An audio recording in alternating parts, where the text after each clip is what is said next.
এবারে নাদিয়া ফার্নিচারের সৌজন্যে আন্তর্জাতিক বাণিজ্য মেলার খবর মেলায় মেলায়।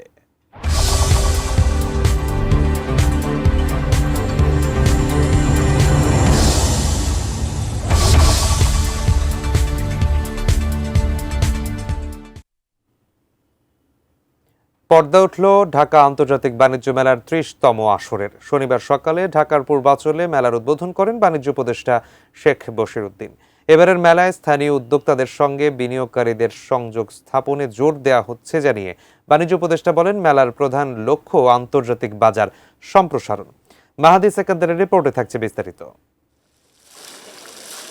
যথারীতি বছরের প্রথম দিনে উদ্বোধনের কথা থাকলেও সাবেক প্রধানমন্ত্রী ও বিএনপি চেয়ারপারসন বেগম খালেদা জিয়ার মৃত্যুতে ৩ দিনের রাষ্ট্রীয় শোক ঘোষণা করে সরকার। ফলে ১ জানুয়ারির পরিবর্তে ৩ জানুয়ারি উদ্বোধন হলো ঢাকা আন্তর্জাতিক বাণিজ্য মেলার ৩০তম আসরের। এবারের মেলায় বাংলাদেশ ছাড়াও অংশ নিয়েছে তুরস্ক, সিঙ্গাপুর সহ মোট ৬টি দেশের ১১টি প্রতিষ্ঠান। আর প্যাভিলিয়ন রেস্টুরেন্ট সহ রয়েছে ৩২৭টি স্টল।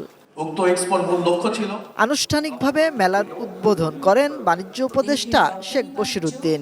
এ সময় তিনি পেপার ও প্যাকেজিং পণ্যকে ২০২৬ সালের প্রোডাক্ট অব দ্য ইয়ার হিসেবে ঘোষণা করেন।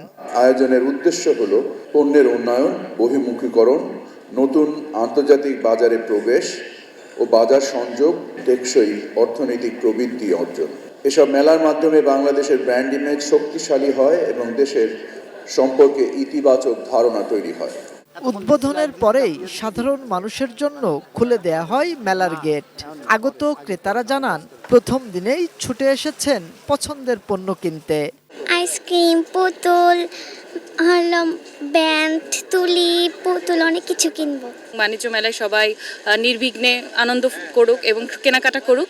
দেশি বিদেশি স্টলগুলো থাকে, তো আমরা অথেন্টিক প্রোডাক্টগুলো পাই, এই কারণেই আসা। বাণিজ্য মেলার পর্দা নামবে আগামী ৩১ জানুয়ারি। এবারও মেলায় প্রবেশে রাখা হয়েছে ই-টিকেট সিস্টেম। জাতীয় সংসদ নির্বাচনের ডামাডোলের মধ্যেই শুরু হলো ঢাকা আন্তর্জাতিক বাণিজ্য মেলার ৩০তম আসর। সে সাথে রয়েছে শীতের প্রকোপও। দুটিকে উপেক্ষা করে দর্শনার্থী কতটা টানতে পারবে এবারের বাণিজ্য মেলা, সেটা এখন দেখার অপেক্ষায়।